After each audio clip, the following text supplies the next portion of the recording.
آخری 10 دن میں لیلۃ القدر رکھی ہے، اعتکاف رکھا ہے۔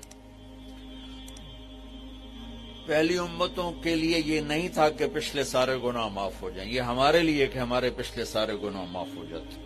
اللہ تعالیٰ کا عرش پہلے آسمان پہ آ جاتا ہے، جنت کے دروازے کھل جاتے ہیں، جہنم کے بند ہو جاتے ہیں، شیطان قید ہو جاتے ہیں، اور سمندر کی مچھلیاں اور زمین کی چونٹیاں تک روزہ رکھنے والوں کے لیے دعا کرتی ہیں، اور اللہ تعالیٰ جنت کو روزانہ کہتا ہے ان قریب میرے نیک بندے بندیاں آنے والے ہیں، تو ان کے لیے میک اپ کر لے، تو ان کے لیے تیار ہو جائے۔ یہ اللہ تعالیٰ کی رحمت کو لینے کا سیزن ہے۔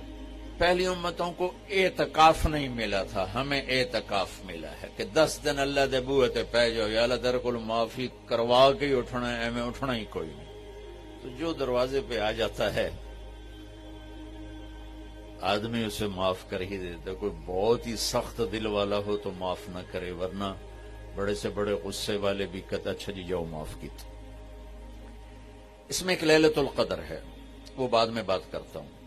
پھر اللہ تعالیٰ نے اس میں غریب آدمی کی کہ روزے اچھے گزر جائیں، عید اچھی گزر جائے، اس کے لیے اللہ تعالیٰ نے صدقہ فطر رکھا ہے۔ ہم اسے عید کے ساتھ جوڑ دیتے، پہلی رمضان سے دینا چاہیے تاکہ غریب اپنا کوئی روزہ تو رکھ سکے۔ پہلے رمضان سے 29 رمضان تک جب مرضی دے دیں، اور اگر وہ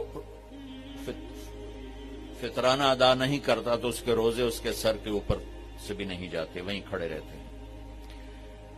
اور عام طور پر یہاں اخبار میں ٹی وی پر گندم کے لحاظ سے آتا ہے 2 سیر کڑک دے دو، وہ تھوڑے سے پیسے ہیں، 100-200 روپے ہے۔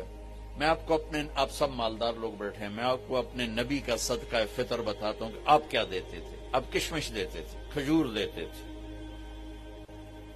جو بھی دیے ہیں۔ تو کشمش 3 کلو، بازار میں 3.5 کلو، بازار میں جا کے پوچھیں جو سب سے اچھی کشمش ہو یا پھر درمیانی، گھٹیا نہیں درمیانی اور سب سے اچھی، پتہ کرے وہ کتنی ہے، 1000 روپے کلو ہے، 1500 روپے کلو ہے۔ آپ کے گھر کے 4 افراد ہیں تو ایک گھر سے 6000 روپیہ غریب کو جائے گا۔ آج تو 6000 میں ایک ہفتہ نہیں گزرتا۔ تو اب سب سے عرض کرتا ہوں ویسے بھی خیرات کریں، افطاریاں کروائیں،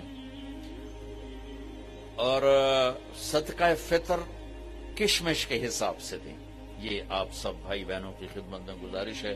اللہ نے آپ کو رزق دیا، خرچ کریں، یہی آپ کے ساتھ جائے گا، باقی سارا ادھر ہی رہ جائے گا۔